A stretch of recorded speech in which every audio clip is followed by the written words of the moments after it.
Ah si, Ça y est, ça y on est en est, ligne. on est en live. Bon, Bonjour tout le monde. et ouais, bonjour Bonjour tout le monde. Johanna. Salut Chloé. Je suis désolée, on a une qualité d'image pourrie, mais ce qui importe, c'est pas ce que Chloé est, bien qu'elle soit très jolie, mais on s'en fout. C'est ce qu'elle va dire. Donc, Chloé, je te laisse te présenter d'abord pour que les gens puissent savoir à qui ils ont affaire. Alors bonjour Johanna, rebonjour Johanna. Alors comment me présenter? Je suis une prof de maths reconvertie après de multiples vies, de multiples métiers, dont l'hôtellerie notamment. Et depuis 8 ans, je milite à Genève, disons activement. J'ai mis mon éveil au service de mes actions et je fais plein de choses dans tout ce qui touche aux injustices et aux mensonges à Genève et plus loin. Donc on a beaucoup de domaines à couvrir puisque comme vous le savez, le monde ne va pas exactement comme on l'aimerait. Et notamment là, j'étais à une manif pour qu'un enfant soit libéré du foyer où il a été placé sans aucune raison et pris à sa grand-mère et est placé donc depuis 2 mois, un mois ou deux, dans ce foyer sans qu'on ait aucune nouvelle de sa part. Il a 7 ans et c'est ce que fait en général, enfin disons, le service de protection des mineurs chez nous, ça s'appelle aussi les services sociaux chez vous, c'est l'ASE chez vous. Donc voilà un exemple de ce que je peux faire de mes temps libres. Ok, ok. Et je vais me faire avocat du diable ce soir. Tu dis que tu milites contre les mensonges. Comment tu détectes ce qui est mensonge et ce qui ne l'est pas? Ah, très bonne question, très bonne question. En général, j'observe des contradictions dans le discours et dans les actes. Par exemple, pour revenir à l'exemple du SPMI, c'est une instance, une institution publique qui est censée protéger les mineurs.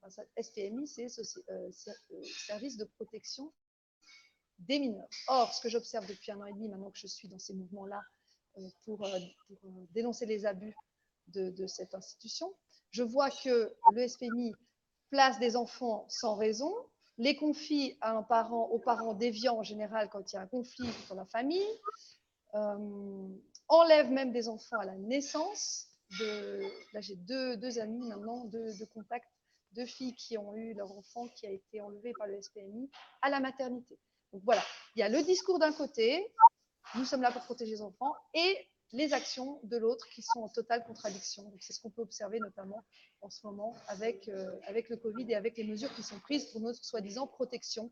On voit par exemple que l'OMS, Bill Gates et toutes ces personnes n'ont que le mot vaccin à la bouche. Or, on sait très bien qu'il y a d'autres traitements, notamment l'artémisia, notamment l'hydroxychloroquine, le jeûne, la vitamine C, la vitamine D, enfin, etc. Il y a pléthore de traitements, sauf que ces gens-là n'en parlent pas. Donc, je me dis, ils sont là pour élever notre santé au plus haut niveau maximum, et dans les faits, ce n'est pas le cas. Voilà comment je détecte les mensonges. Ok, ok, intéressant. D'ailleurs, en petite parenthèse, en plus de la vitamine C et de tout ce qu'il y a pour traiter les symptômes du Covid, j'ai vu une acupunctrice il y a 3 semaines de ça parce que je pense avoir eu le Covid en janvier et j'avais des symptômes persistants. Elle m'a dit qu'il y avait un point là, je sais pas si tout le monde verra, ça s'appelle l'anti-helix pour les piercings. Je me suis fait percer suite à son conseil et depuis, je n'ai plus aucun symptôme. Donc, je ne sais pas si c'est ça qui a marché, mais en tout cas, voilà. Pour moi, ça a marché. Donc, sur quel point sur quel autre point de quoi tu fais ta vie et qu'est-ce que tu penses du monde actuel? Je veux dire, toutes tes batailles de front en ce moment, c'est quoi? Bon, bah, en ce moment, sans surprise, c'est les mensonges liés à cette psychose organisée, à ce paranovirus qui nous a mis dans une situation inédite.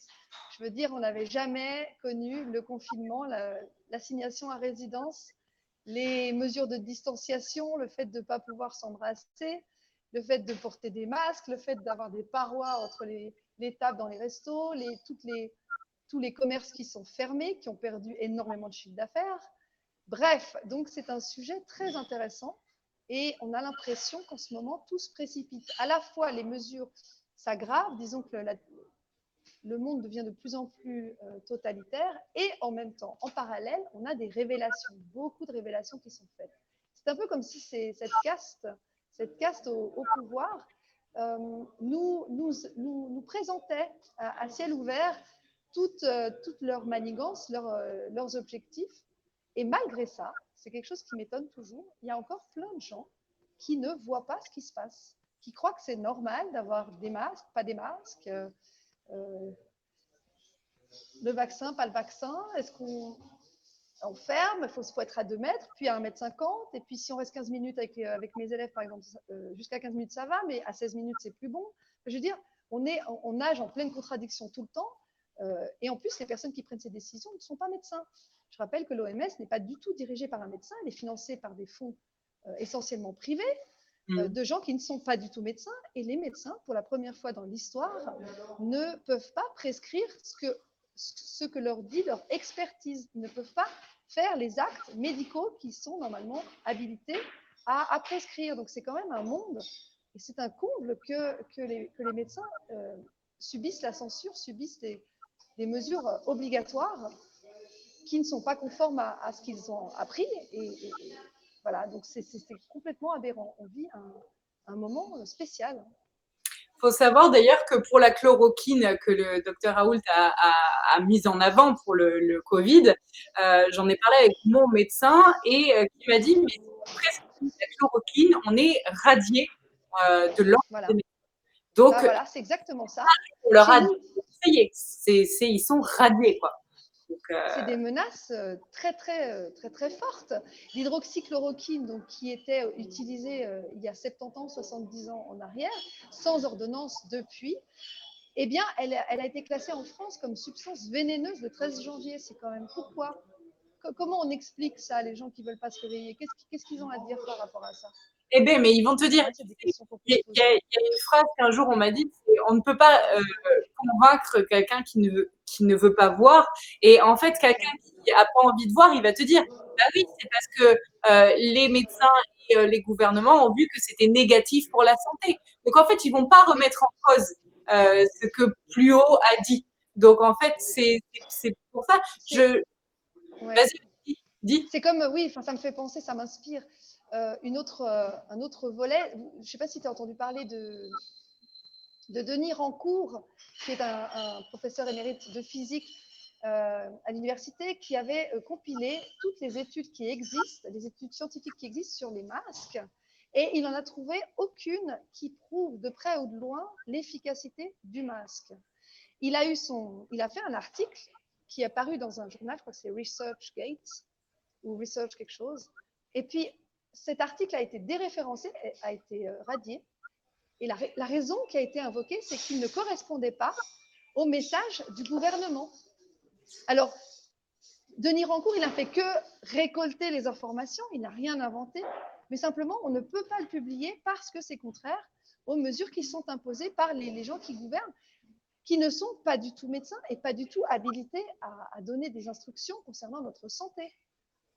Donc, les gens qui diraient oui, alors c'est le gouvernement qui décide, mais le gouvernement, en quoi il est habilité à savoir ce qui est bon pour notre santé? Est-ce qu'une fois, ils ont parlé, donc ces gens qui nous gouvernent, chez nous le Conseil fédéral, chez vous le président et les ministres, et Olivier Véran en particulier, ont parlé du système immunitaire? Est-ce que ça a été un sujet, le système immunitaire? Est-ce qu'on se rappelle que notre corps est fait pour vivre en harmonie avec ce qui nous entoure et à se défendre s'il y a des attaques ou s'il y a des maladies, faire le travail de nettoyage? Est-ce qu'on a, d'un coup d'un seul, on est devenu des robots avec une tête posée dessus, ou comment ça se passe? Donc il y a des sujets qui sont occultés, qui posent question quand même. Bah, oui, parce qu'après, enfin, je veux dire, même si on n'est pas ouvert à tout ça, et nous, on va être traités de complotistes, hein, mais sans être complotistes, si on observe juste les faits, c'est quand même que, à la base, c'est les grosses sociétés qui vendent des masques et les grosses sociétés qui vendent des vaccins, et forcément, eux, ils ont envie de se faire de l'argent. Donc, le but, c'est de faire peur à la population pour pouvoir vendre un vaccin. Voilà, j'ai résumé assez rapidement. Je crois que c'est à peu près ça, ouais, Johanna. La situation. Ouais. Tu sais que, autre petite parenthèse, je m'entends plutôt bien bizarrement avec la gendarmerie. Ici, Et le gendarme me disait que au début il leur avait été interdit de porter des masques parce que le gouvernement leur a dit que ça ferait peur à la population. Et donc, c'était interdit. Et il y a un gendarme qui en a porté un parce qu'il voulait se protéger et que trouvait ça censé d'en porter un. Ils l'ont mis à pied et il passe en jugement. Et Alors que maintenant, le masque est obligatoire partout. Donc, c'est quand même un peu fort de café, cette affaire. Ça montre exactement. bien l'aberration de ce qui se passe. Et Exactement. des ordres C'est pas des petits, hein. paradoxaux, c'est dingue. C'est des trucs, j'ai parlé avec des gens d'ici, donc c'est pas des quelqu'un a dit, j'ai lu que. Pas Non, des on dit. C'est toi qui as interviewé directement les personnes concernées. ouais, ouais, voilà. Donc, qu'est-ce que tu penses de tout ça, quel serait l'intérêt? Parce que des fois, tu sais, j'ai un avis particulier sur pourquoi tout ça, mais des fois, mon cerveau, qui est quand même bizarrement cartésien à la base, me Comme le mien. Je suis une scientifique dans l'âme, c'est exactement pareil. et je me dis, c'est insensé. Je veux dire, si vraiment tout ce que je pense être le pourquoi de cette situation, je me dis non, mais non, Non, c'est non, trop. ouais, C'est pas possible. c'est pas possible. Ouais, c'est pas possible. Ouais. Du coup, qu'est-ce que t'en penses, toi? Pourquoi tout ça se passe avec toi? Alors moi, je vois qu'il y a plein de documents qui nous amènent vers la piste du contrôle global de la population. Ouais, Et peut-être avec la dépopulation à la clé. Donc, ok. ouais, Et Bill Gates, c'est un peu comme quel serait l'eugénisme à l'envers. Hein. parce que si, Bah, si on se place de leur point de vue, quel serait l'intérêt qu'il y ait une extinction de 85% de la population mondiale? alors, je ne sais pas s'il y a une extinction prévue à ce niveau-là. Je sais qu'il y a les Georgia Guidestone qui parlent de 500 millions de personnes qui vivraient en harmonie. Donc, ça serait la société idéale selon cette espèce de 10 commandements de ces pierres qui sont donc aux États-Unis. Mais moi, ce que j'imagine, mais encore une fois, c'est une projection, c'est une interprétation de ma part, c'est plus facile de contrôler une population qui est plus asservie, plus docile et moins nombreuse que d'avoir 7 milliards de personnes autour de soi. Et puis, comme toutes les espèces, si on peut parler d'une espèce, toutes les espèces cherchent à survivre. Et cette caste qui vit sur notre dos, qui s'enrichit à milliards, depuis Internet est de plus en plus visible et de plus en plus repérable et traçable. Hein. Eux qui veulent nous tracer, on les trace aussi. Eh bien, je pense que sans une espèce de contrôle accru, ils auront du mal à perdurer, puisqu'il y a de plus en plus de personnes qui voient ce qui se passe, qui dénoncent ce qui se passe et qui n'ont plus peur.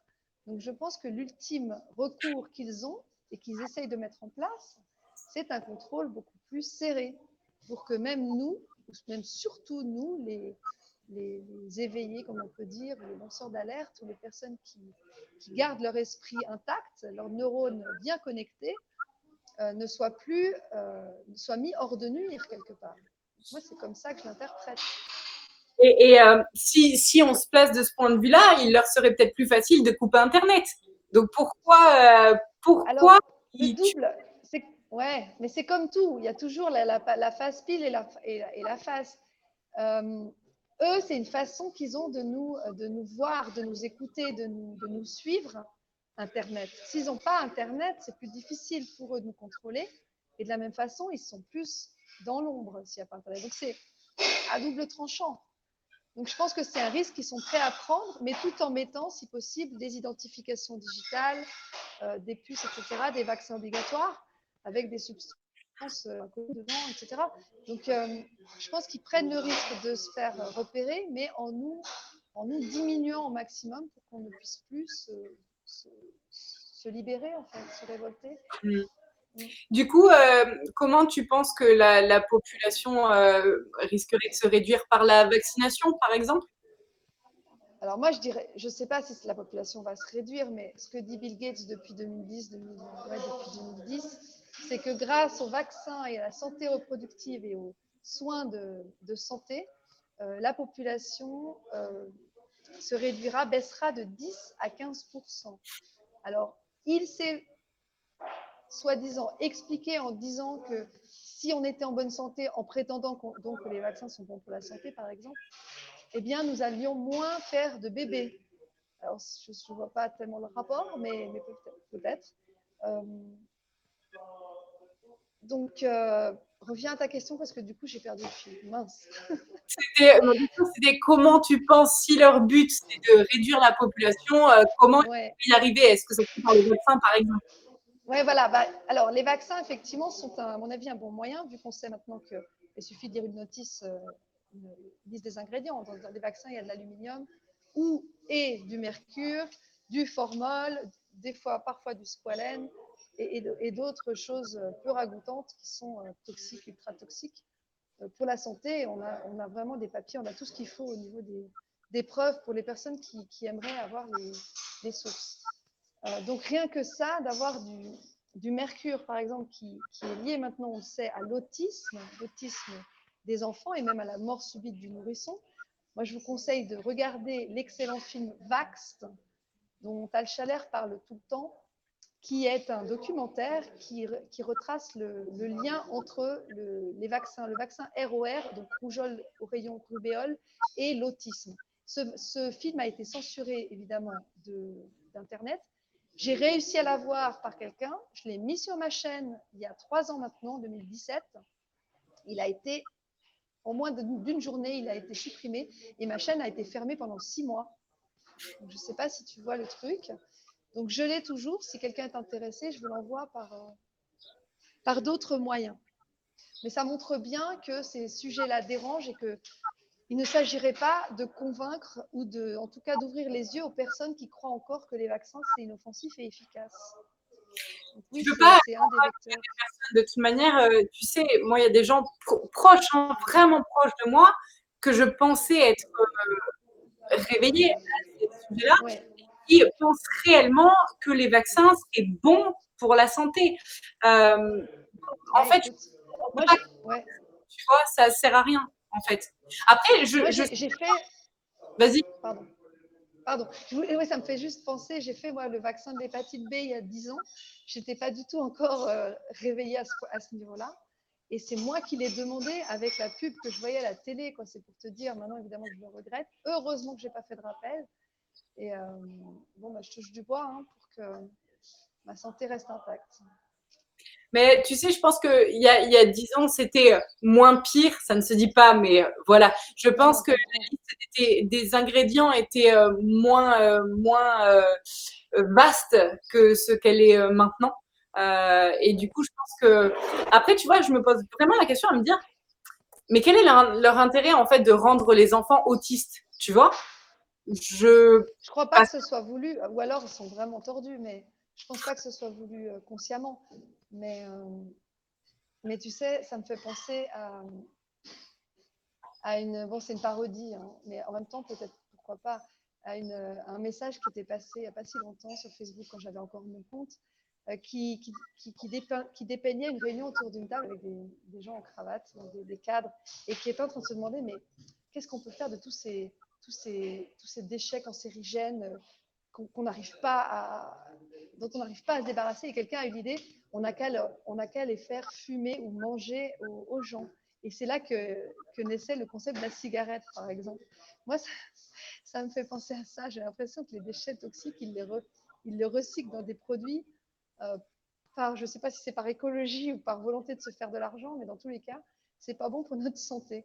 Et c'est la même chose avec l'alimentation. Je veux dire, rien de tel que de manger des choses qui sont le plus brutes possible, le moins transformées possible, si possible, si les personnes qui les font pousser. Parce qu'entre-temps, entre deux, je veux dire, il y a toute une série d'intermédiaires qui transforment tout et qui mettent des additifs. Récemment, il y avait encore une part de forêt noire dans un magasin vers chez moi en Suisse. Et l'un des ingrédients, c'était du talc. Du talc. Alors, c'était pas marqué talc dessus, mais tu avais le code. Et quand tu vas chercher, tu vois, c'est du talc. Donc, je sais pas si, bon, c'est encore pas trop grave. J'allais dire, il y a pire. Mais bon, ça donne une petite idée quand même de la qualité de ce qu'on mange, quoi. Ouais, carrément. carrément. Et rentrons dans le sujet, les sujets qui fâchent. Du coup, Allez. tout ça, ça serait donc des buts du deep state de réduire la population mondiale. On parle un peu du deep state vu qu'on a décidé de parler Ouais. sujets qui fâchent. Qu'est-ce que tu Allons-y. Bon, bah, le deep state, par définition, on ne sait pas qui c'est. On a deux, trois idées, on a deux, trois têtes qui dépassent, ceux qui sont connus du style Bill Gates, Soros, les Rockefeller, les Rothschild, Obama, Kissinger, Brzezinski et j'en passe, Obama, Hillary Clinton, enfin les Clinton en général, les Bush, etc. Mais ceux qui sont encore plus, qu'on ne voit jamais, disons, sont, à mon avis, les personnes qui sont aux commandes dans l'histoire, tu vois. je suis d'accord. Je suis d'accord. Alors, bon, on voit que moi, ce qui m'intéresse, enfin, un des sujets d'études là qui m'interpelle, c'est Trump, c'est le rôle de Trump dans l'histoire. Est-ce qu'il fait partie de l'histoire? Est-ce qu'il fait partie de l'opposition contrôlée? Ou est-ce que c'est un vrai pourfendeur de membres de l'État profond? Je ne sais pas, parce que je trouve qu'il a une attitude parfois un peu contradictoire. Je ne sais pas ce que tu penses, toi, Johanna, de Trump. Parfois, il m'interpelle. Je pense que c'est il est un tout petit breton. Mais que, en fait, justement, parce qu'il n'est pas. En fait, sa connerie lui sert. Ce qui veut dire que parce qu'il n'est pas si. Il est si bête que ça. Moi, je pense pas. En fait, je pense qu'il est. Je cherche le terme le plus approprié, je dirais peut-être niais. C'est un idiot utile, tu penses? Et je pense qu'en fait, malgré tout ce qu'on peut voir sur lui, je pense franchement, il a fait des choix qui sont pourrables. Mais je pense que dans le fond, en fait, par sa connerie, il agit pour le bon côté des choses. En fait, parce qu'il est, tu sais, imbécile, heureux, je pense qu'en fait, il fait des bons choix, mais sans le savoir. Et par rapport au trafic d'enfants, parce qu'il a quand même une des missions qu'il a annoncées, c'est d'en finir avec le trafic d'êtres humains et d'enfants en particulier. Il a déjà arrêté au moins 2800 personnes pédocriminelles. Par rapport également au vaccin, disons qu'il a pris de l'hydroxychloroquine devant tout le monde pour faire un pied de nez à l'OMS. Il a retiré les États-Unis du financement de l'OMS. Enfin, c'est quand même des actions qui sont fortes. Et puis, avant son investiture, il avait fait des discours qui n'ont pas été montrés par les médias mainstream par rapport à l'état profond notamment. Et il a cité l'état profond et il disait qu'il allait en finir avec l'état profond. Il l'a dit avant, il l'a dit après. Et ça, ce sont des messages qu'on n'a pas pu entendre sur nos canaux officiels. Donc tout ça, moi, ça me donne quand même, ça m'interpelle, comme je disais avant, ça me donne peut-être l'espoir qu'il fasse vraiment quelque chose. Mais encore une fois, ça pourrait très bien être simplement de l'opposition contrôlée, comme dans le livre 1984 que je recommande à tout le monde. Après, c'est comme mon ressenti, d'accord, c'est pas du tout la vérité, c'est juste mon impression. Je pense que il n'était pas assez intelligent. Le Deep State n'en a pas voulu dans leur assemblée et que, en gros, son petit ego a été blessé et que du coup, par son ego blessé, il a voulu être contre eux. Il y en a plein d'autres que je pense être une opposition contrôlée, du genre, nous, on en a un là, un mec de droite, merde, je me rappelle plus son nom. À chaque fois, il est du côté du peuple. Merde. Dupont-Aignan ? Ouais, voilà. Et bien, pour moi, lui, c'est de l'opposition contrôlée. Alors moi, j'hésite aussi parce que je l'ai vu en vrai justement à la fête du Brexit le 31 janvier et il m'avait l'air très faux en fait. Il m'a fait une impression de pantin, tu sais, quelqu'un qui n'est pas aligné avec ses intentions. C'est très bizarre. Mais je pense qu'il y a beaucoup de personnes qui sont des pantins. Et tu vois, comme tu le disais juste avant, pour moi, le vrai deep state, les vrais qui gouvernent, en fait, ils se montreront pas. Et en fait, tous les gens qu'on croit être les responsables, pour moi, ce sont que des pauvres personnes qui sont manipulées, qui ont voulu leur moment de gloire à la base. Et que en fait ils ont vendu leur âme au diable pour faire simple et maintenant ils sont piégés et en fait, ils peuvent plus sortir de ce système-là. Voilà. Donc, en fait, ils me font pas vraiment peur. Je pense que c'est des pauvres personnes. Voilà. Bah, écoute, on leur envoie toute notre compassion, notre soutien pour aller bien malgré tout ce qu'ils ont apporté, malgré ce que leur conscience a apporté, malgré qu'ils n'arrivent peut-être pas à dormir la nuit. Je ne sais pas, en tout cas, je leur souhaite d'être heureux et d'arrêter de vouloir rendre tout le monde mal autour d'eux. Tu sais, je pense qu'il y a des gens. Aujourd'hui, je me suis, j'ai demandé pardon à quelqu'un à qui j'ai fait du mal et qui, parce que je lui avais fait du mal, je ne sais pas de quelle manière, a fait en retour des actes qui ont été horribles envers moi. Et en fait, j'ai demandé pardon à cette personne et cette personne m'a dit j'accepte tes excuses, mais en aucun cas, elle ne s'est excusée de tout ce qu'elle m'a fait à moi. Et je pense qu'il y a des gens qui ne se rendent pas du tout compte, en fait, tu vois, que genre, peut-être que dans sa tête, je me suis vraiment posé la question, peut-être que dans sa tête, en fait, j'étais vraiment l'unique responsable de tout ce qui s'est passé. Et je pense vraiment que peut-être des gens qui sont dans ce deep state sont vraiment dans cette idée-là de se dire, mais en fait, tout ce qui leur arrive, c'est leur faute. Ils n'avaient qu'à pas se reproduire autant que ça. Ils méritent d'être dans la merde. Et en fait, on est peut-être, de leur point de vue, entièrement responsable de toute la merde qui nous arrive, tu vois. Donc, très possible, très possible. On fait toujours, à mon avis, on fait toujours le mieux pour nous et pour ce qu'on pense être bien. Mais simplement, on n'a pas les mêmes curseurs, les mêmes systèmes de valeurs, les mêmes systèmes d'appréciation des choses. Et puis, il y a une chose aussi, c'est que ce qu'on fait à quelqu'un, on s'en rend beaucoup moins compte que ce qu'on nous fait à nous.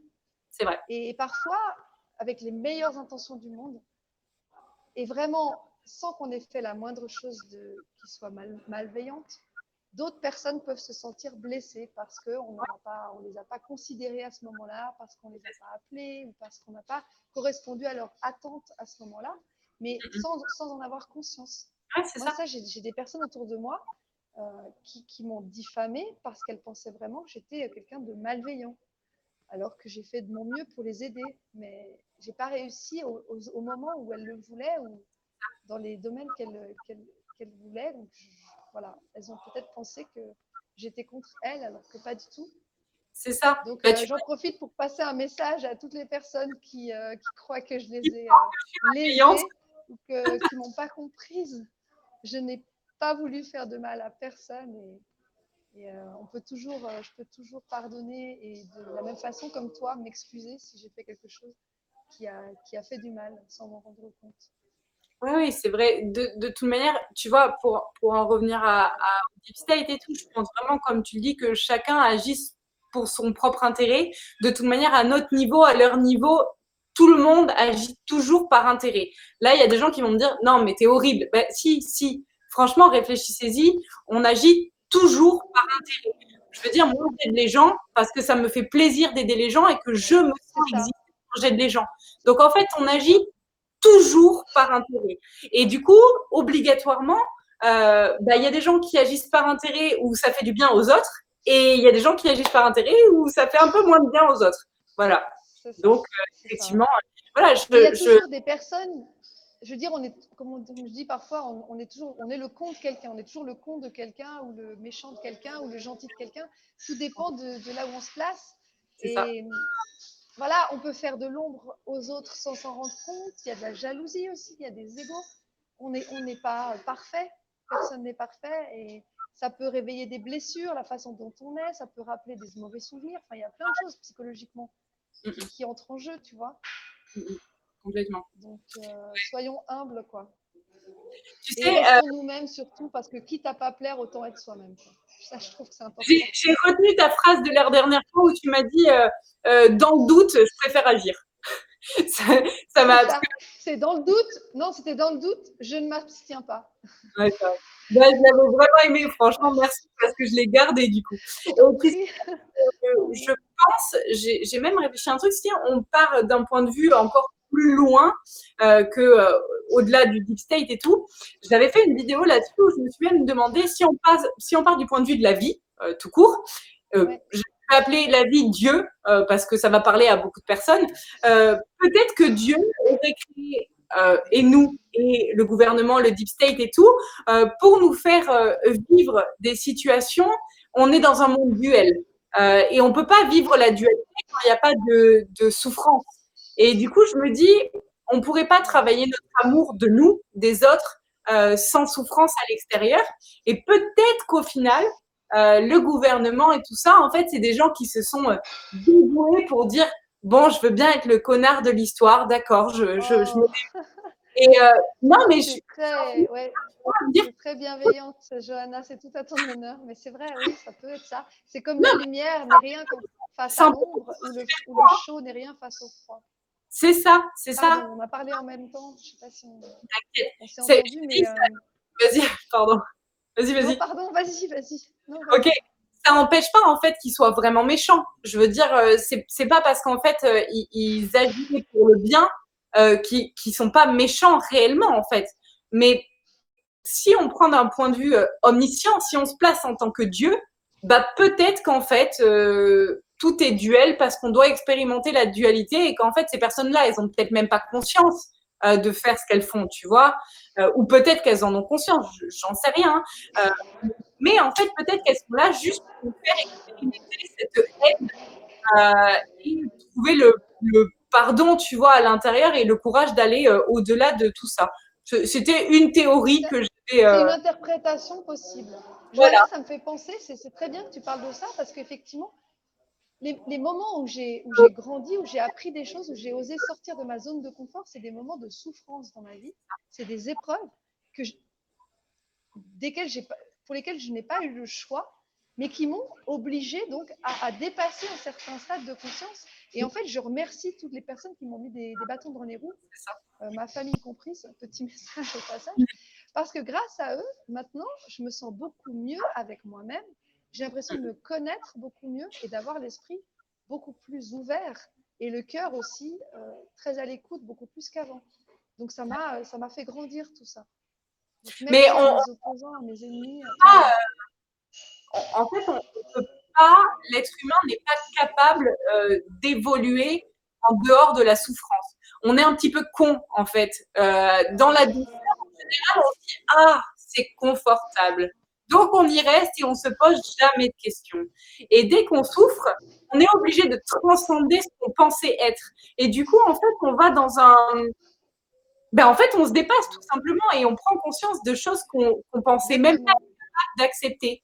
Et tu vois, je pense vraiment qu'en fait, il y a une idée là-dedans. Ça n'empêche pas que tout ce dont on a parlé avant, je pense réellement qu'on le vit. Je veux dire, je dis pas que ça n'existe pas. Enfin, ça existe dans notre monde, en fait, dans notre tête, où on crée notre réalité. Et en fait, ben, peut-être que si on n'avait plus de conflits intérieurs, il y aurait peut-être plus besoin de conflits à l'extérieur.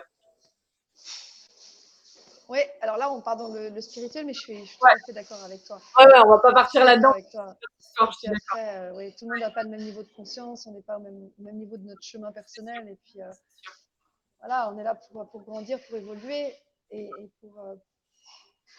voilà, pour être en communication avec les autres malgré toutes nos différences qui Ça. nous enrichissent en fait. Donc c'est très bien comme ça. Est-ce que tu veux parler de ce que tes manifestations et de le fait que tu t'insurges contre certaines choses, de toutes les emmerdes que ça t'a apporté dans ta vie? Ah, oh là là, oui, alors volontiers.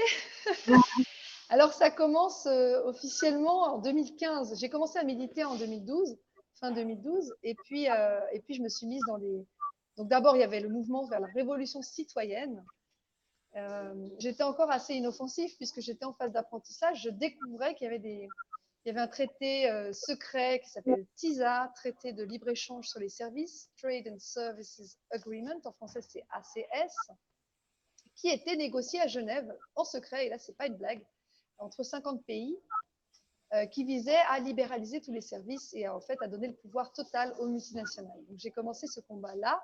Et puis j'ai aussi appris qu'un colonel, un ex-colonel sous Moubarak, un colonel égyptien, avait demandé asile en Suisse, à Genève précisément, et qu'il avait été mis en prison sans jugement, sans rapport de police, et qu'il était au secret, donc en prison depuis déjà C'était depuis 7 ans, je crois. Donc, on a agi pour le sortir de prison et on a réussi à le faire mettre en hôpital psychiatrique, ce qui n'est pas vraiment, vraiment mieux. Mais voilà, donc j'ai commencé ma vie militante avec ces 2 événements-là.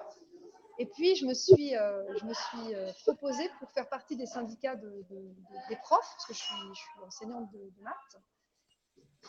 Et j'y ai mis vraiment tout mon cœur. Et à un moment donné, l'État voulait nous baisser nos salaires, augmenter nos heures de travail et nous mettre tout plein de mesures d'austérité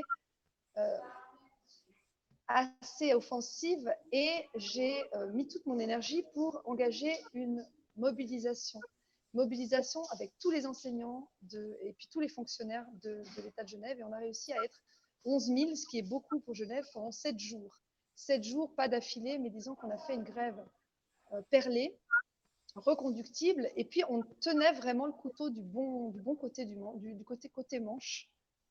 Et puis à un moment donné, l'équipe, donc le comité unitaire, on était 25 à organiser tout ça, a négocié avec le Conseil d'État un protocole d'accord, une sorte d'accord entre les 2 parties, entre l'État et les fonctionnaires. Et ce protocole d'accord était exclusivement en faveur de l'État et pas du tout en notre faveur. Donc j'avais demandé qu'on puisse corriger ce papier. Il a été corrigé une fois, puis il est revenu sur la table non corrigé, on l'a recorrigé. Et puis à la fin, la version initiale a été présentée comme la version officielle de ce protocole d'accord, donc avec toutes les erreurs qui n'avaient toujours pas été corrigées. Et puis en fin de course, j'ai encore demandé qu'on le corrige. La personne en question m'a dit c'est bon, je vais envoyer les corrections. Elle ne les a pas envoyées. Et après, il s'est agi de voter sur cet accord tous ensemble avec tous les fonctionnaires à l'Assemblée générale pour voter là-dessus. Et juste avant, on a fait une petite réunion tous ensemble les 25. Et ils ont essayé de me convaincre qu'il fallait signer ce torchon, ce papier pourri qui remettait en cause d'autres accords, qui nous enlevait notre annuité, enfin bref, et qui ne garantissait pas qu'on échappe à l'augmentation du temps de travail et au salaire baissé. Et ils ont tous voulu que je signe ce truc. Et j'ai dit, il n'en est pas question. Et j'ai expliqué pourquoi. À la fin, on a voté, on était 25, j'étais la seule, écoute bien, à lever la main pour m'opposer à la signature de ce truc-là. On aurait pu attendre, je veux dire, c'était les vacances de Noël, certes, mais on aurait pu arrêter les grèves et puis remettre à plus tard la signature de ce papier une fois corrigé. Ensuite, l'Assemblée a eu lieu. J'ai expliqué que je me désolidarisais du groupe, du comité unitaire, et j'expliquais pourquoi je ne voulais pas signer ce papier sans citer personne, bien sûr, en invoquant les articles qui étaient problématiques. Et à partir de là, je me suis fait lyncher par les personnes qui étaient avec moi au comité unitaire, par le groupe, par le bureau des syndicats dans lesquels j'étais.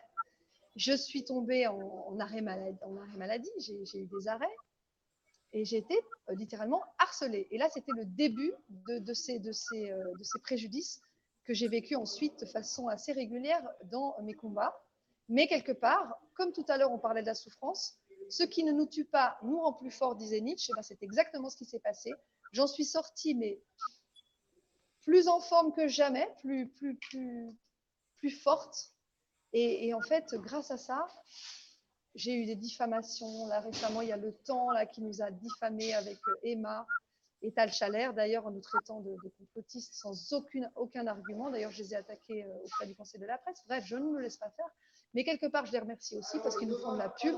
Donc, c'est pas grave. Les gens se feront leur propre opinion. S'ils veulent croire sur parole des informateurs ou alors s'ils veulent regarder les faits, les choses qu'on dénonce avec des sources toujours officielles et vérifiables, eh bien, c'est à chacun de se faire sa propre opinion. En tout cas, maintenant, je vis, malgré que je sois donc menacée de licenciement, je ne me suis jamais sentie aussi bien et aussi libre. Parce que quand on fait les choses en accord avec soi-même, c'est la liberté suprême. Et je le conseille à tout le monde, quitte à être embêté matériellement, l'alignement, le respect de ses valeurs, le respect de qui on est, ça n'a pas de prix. Oui, complètement. Et c'est vrai que c'est bien de rappeler un point, c'est qu'on perd beaucoup de personnes quand on n'est pas plus d'accord avec la majorité, parce qu'il y a beaucoup de personnes qui préfèrent suivre la majorité par volonté de ne pas être tout seul. Parce que tout seul. Et à quel prix? Ouais, voilà, c'est ça. Et à quel prix? Ces gens-là, ils tombent malades, sont en dépression. Il y a quasi la totalité, enfin la grande partie de la population mondiale qui est sous antidépresseurs, en tout cas dans les pays industrialisés. Moi, je ne prends aucun médicament depuis 4 ans. J'en profite pour évoquer une nouvelle fois mon alimentation qui est essentiellement vivante, donc fruits, légumes crus, etc. Donc les choses les plus brutes possibles.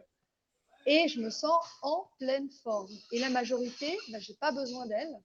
Justement, quand on est en accord avec nos valeurs, avec nos idées, on a, comme par magie, des gens qui viennent autour de nous, qui nous ressemblent et qui sont bienveillants. Et c'est ce qui se passe en ce moment depuis déjà plusieurs années. Je pense que Johanna, toi aussi, tu dois l'expérimenter. J'ai compris que tu avais été, toi aussi, harcelée. C'est-à-dire que quand on fait de la place, quand on fait du tri, quand on fait du ménage dans les gens qui nous entourent, on laisse un espace pour les personnes qui sont réellement bienveillantes pour nous. Et c'est ce qui se passe, en tout cas en ce qui me concerne. J'ai de plus en plus de belles personnes à mes côtés et c'est vraiment très agréable. Et point important, tu as quand même eu la quenelle d'or. Ouais, l'année dernière, quenelle d'or de la subversion catégorie internationale. Stylé. Ouais. Ben, j'ai rencontré Dieudonné et je voulais qu'il parle de la monnaie puisqu'il n'en parlait jamais. Donc c'est comme ça qu'on s'est connus. Et du coup, il m'a proposé de faire une vidéo donc l'année dernière qui est à l'origine des menaces que je subis actuellement sur la monnaie. Donc moi, je ne regrette pas les risques que j'ai pris parce que je pense que la création monétaire par les banques commerciales, c'est vraiment un sujet important à comprendre pour vraiment comprendre le système et la perversion du système, pourquoi on est cupide, pourquoi on est individualiste. C'est essentiellement à cause de cette création monétaire qui demande toujours qu'on réinjecte de l'argent, qu'on s'endette pour payer les intérêts aux banques qui ont créé la monnaie à partir de rien, afin qu'elles s'enrichissent et qu'elles puissent ensuite spéculer, enfin, etc. Et concentrer les richesses dans les mains des personnes justement qu'on dénonce aujourd'hui. Qu'est-ce que tu penses d'ailleurs de la monnaie? Est-ce que tu penses que le monde actuel va perdurer d'un point de vue... Moi, j'ai mon opinion d'un point de vue médium, mais quel est ton point de vue à toi en tant que cartésienne? Eh bien, moi, j'ai lu les documents qui disent, qui préparent une société sans cash. Alors, c'est pas du tout ce que je veux pour la suite de notre société, mais je sais qu'ils ont ce projet de nous débarrasser totalement du liquide, pièces et billets, et, et du coup de contrôler toutes nos transactions. Moi, je n'ai pas du tout envie de ça. Je pense qu'on peut vivre sans monnaie, effectivement, mais avec des systèmes soit de comptabilité mutuelle, soit de dons, tout simplement, et de revenir à des sociétés autonomes à échelle humaine, comme nos ancêtres, comme, comme nos ancêtres, comme nos aïeux, qui ont vécu l'essentiel de leur temps, depuis l'Homo sapiens, depuis le début de l'humanité, jusqu'à à peu près moins 4000, moins 3500 avant Jésus-Christ. L'homme, l'être humain, vivait avec simplement le don et ne faisait pas de transactions chiffrées. Donc la monnaie est apparue, il y a d'abord eu le crédit, ensuite la monnaie vers moins 700, moins 600, moins 500, à 3 endroits différents sur la planète. Et puis à partir de là, ça a été le début de nos ennuis. Elle a commencé à être un outil pour nous asservir et pour nous faire travailler, nous prendre nos biens. Et tout ça pour le compte des personnes qui ne travaillaient pas et qui s'étaient arrogé ce pouvoir de création monétaire. Les banques, quoi. Alors, ce qui est devenu les banques ensuite. D'abord, c'était des souverains, mais ensuite, ça a été déplacé aux commerçants du moment, c'est-à-dire des banquiers. Petite parenthèse, j'en parle maintenant tant que j'y pense. Je ne vais pas dire ce qui se passe dans ces livres, je vais vous laisser lire mon point de vue sur la société future et sur ce qui se passe actuellement. C'est quasiment exactement le même que celui de Anne Robillard dans Les ailes d'Alexandre. Donc je vous conseille d'aller lire cette saga. À la base, je pensais que c'était une saga d'enfants. Je me disais, ouais, ça parle d'anges et de fées, c'est pas super mon délire. Et en fait, dès qu'on dépasse ce côté saga d'enfants, c'est un truc de ouf. Ça parle des Anunnaki, de plein de trucs qui font très écho avec ce qui se passe actuellement sur Terre. Je ne vais pas plus donner mon point de vue médium ce soir, c'est pas le sujet, mais je suis hyper en accord avec ces livres-là. Donc ceux qui veulent savoir ce que je pense, allez lire les livres, voilà. Mais tu ne veux pas nous donner un petit teaser? Dis-nous un petit peu ce que tu penses, que tu as vu dans tes visions. Déjà, dans ce livre, c'est un truc de ouf parce que toutes les infos que j'ai sur des crop circles qui vont se manifester là à l'été, ben, ça commence. Il y en a eu à 20 km de Toulouse, là où je suis, il y a 10 jours. J'avais prédit ça pour début juillet. J'attends de voir si jamais. Et en fait, dedans, ils disent en très très gros que bon, eux, ils parlent d'antennes maléfiques. Alors, c'est ésotérique la manière dont c'est raconté. Moi, je pense aussi que les antennes 5G ont un rapport avec toutes nos maladies, etc. Et je pense que ça a grandement affaibli notre système immunitaire et que c'est fait exprès pour qu'on puisse moins se défendre et qu'on crève tous à petit feu et qu'au bout d'un moment, en fait, on va tellement avoir de moins en moins d'argent qu'on ne pourra plus payer tout le système de santé, enfin, qui en fait n'est pas du tout un système de santé, c'est un système de mort. En fait, ça n'entretient pas la santé, ça accélère la mort. Du coup, dedans, il parle justement du deep state, mais il l'appelle pas comme ça. Faut savoir que cette nana a écrit ce livre il y a 30 ans et que tout ce qu'elle dit maintenant, c'est les infos que j'ai moi depuis le début de l'année ou des trucs que je pressens qu'il va se passer. Elle parle du fait que ce deep state veut tuer une grande partie de la population. Ça rejoint des infos que j'ai eues. Et je pense qu'en fait, les antennes 5G, au final, c'est un mal pour un bien. C'est un mal, comme ce que je disais tout à l'heure, où je pense qu'en fait, ils font ça pour nous détruire, mais qu'à terme, comme tu l'as dit juste avant, ce qui nous détruit pas nous rend plus forts. Et que tous les trucs 5G, si on a réussi à passer cette augmentation vibratoire de la 5G, en fait, ça va nous permettre d'être plus prêts pour ce qui vient après.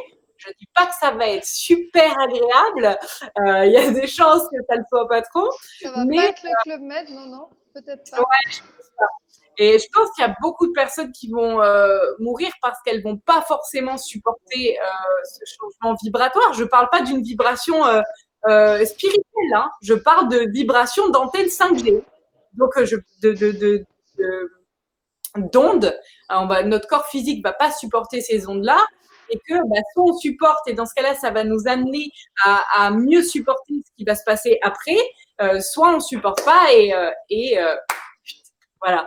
Donc, Je voulais juste revenir sur une chose que tu as dite. Effectivement, la 5G, on n'a pas évoqué, mais je pense à un rôle important, puisqu'on a bien vu que durant tous ces moments de confinement, nos différents gouvernements, autant en Suisse qu'en France en tout cas, en ont profité pour installer, en Suisse, il y a 2300 antennes qui ont été installées dès le début du Covid.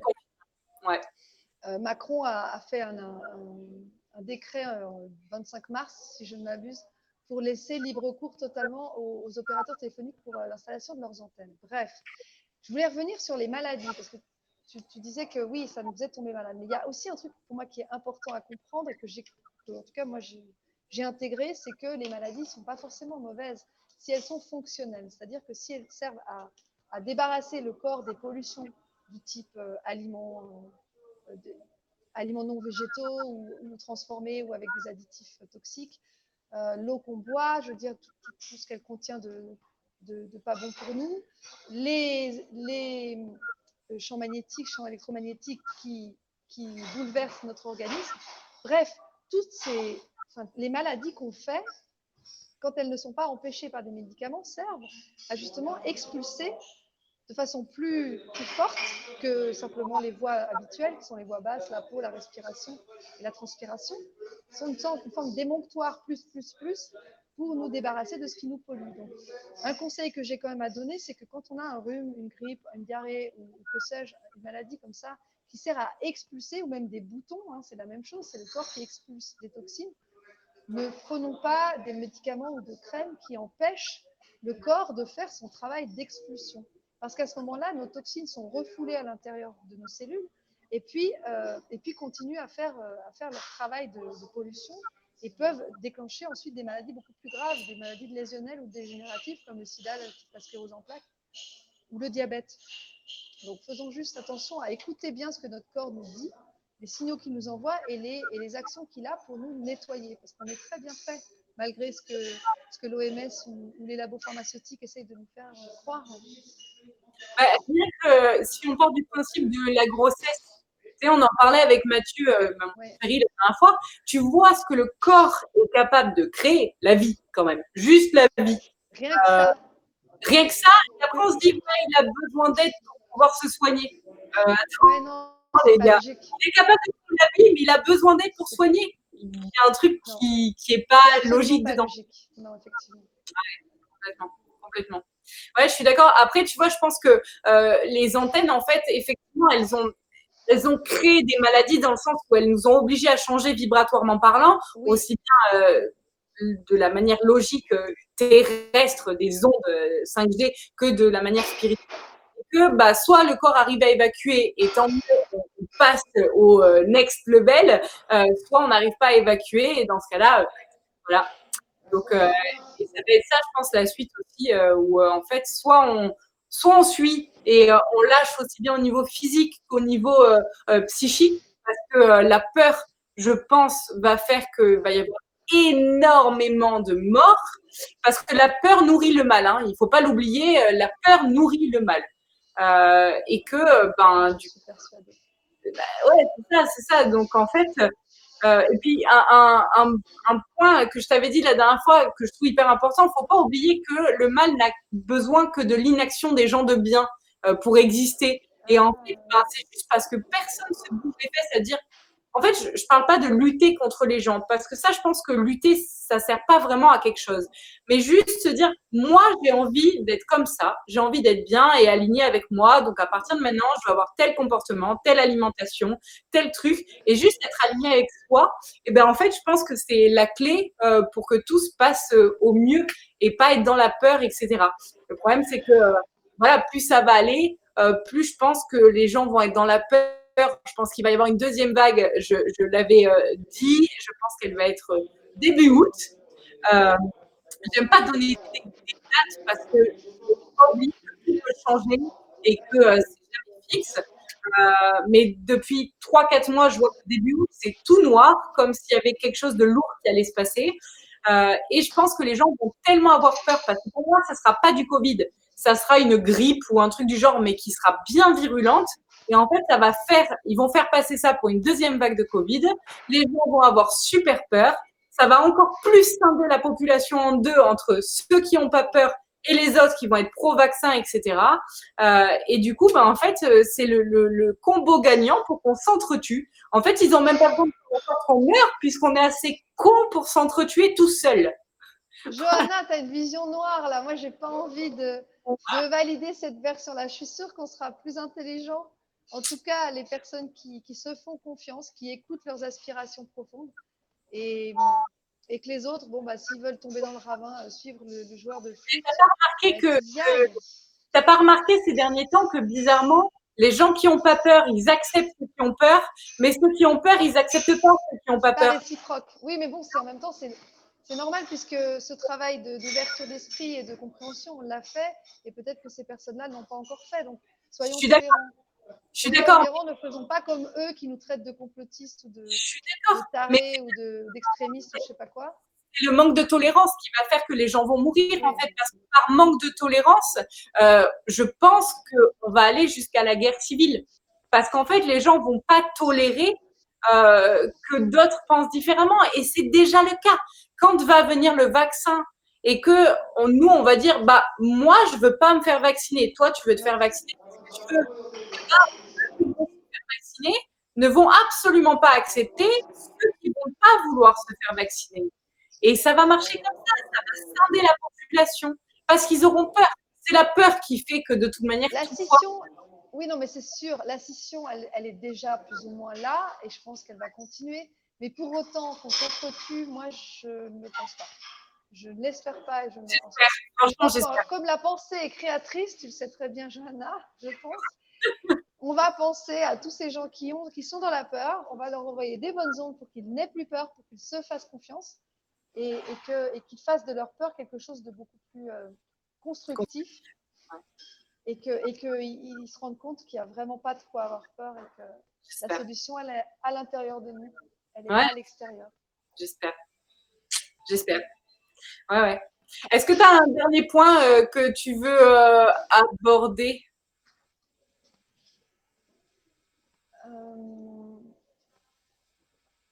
Là, comme ça, j'en ai tellement. Donne-moi un sujet, donne-moi juste peut-être donne-moi le mot de la fin.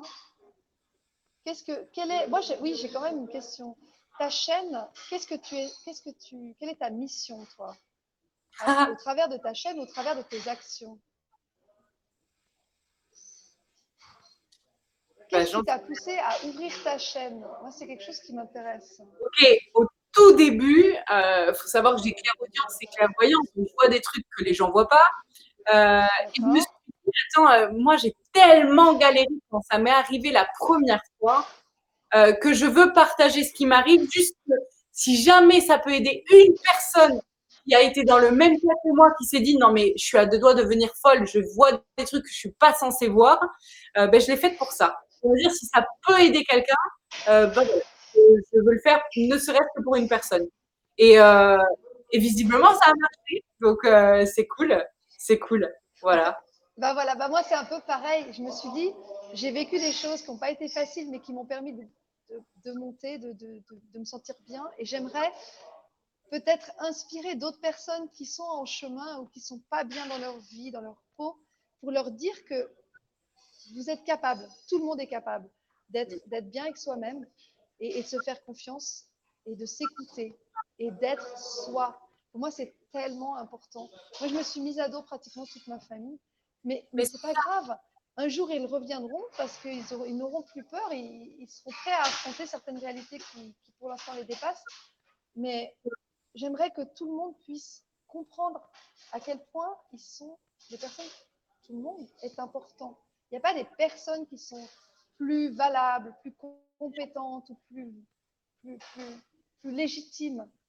Et faites-vous confiance. Et plus on sera nombreux à oser être soi-même et dire les choses qu'on pense, parce que ça c'est aussi important, être et dire et parler, et plus on sera protégé, parce que n'oublions pas que nous sommes beaucoup plus nombreux qu'eux. Et c'est ça qu'ils craignent, à mon avis. Donc, libérons notre parole, libérons notre visage et libérons nos pensées et notre cœur. Et je pense que ça se passera très bien. Il faut juste oser. Ouais. Et ne pas avoir peur de perdre les gens, parce qu'on est bien d'accord que c'est une étape qui parce qu'en fait, oui, mais on perd certaines personnes, on en gagne beaucoup plus. C'est vrai. Donc, complètement. C'est pas grave, ça. Voilà. Et bien, c'est le mot de la fin. Il était beau, celui-là. Ce sera le mot de la fin pour aujourd'hui, ouais. Voilà. Merci, Johanna. Merci, Chloé, de nous avoir partagé ta vision des choses sur tout ça. C'était cool. Écoute, j'espère qu'on pourra en faire d'autres plus tard, quand on aura avancé. S'il y a encore Internet, on verra ça. Sinon, on se verra en vrai et ce sera encore mieux. Aussi, je me carrément. réjouis. Moi, j'ai une année sabbatique là qui m'attend, donc je ne sais pas encore ce que je vais en faire, mais tout est possible. Nickel, ça marche. Merci, Chloé. Alors, merci à toi et à bientôt. Salut. Salut.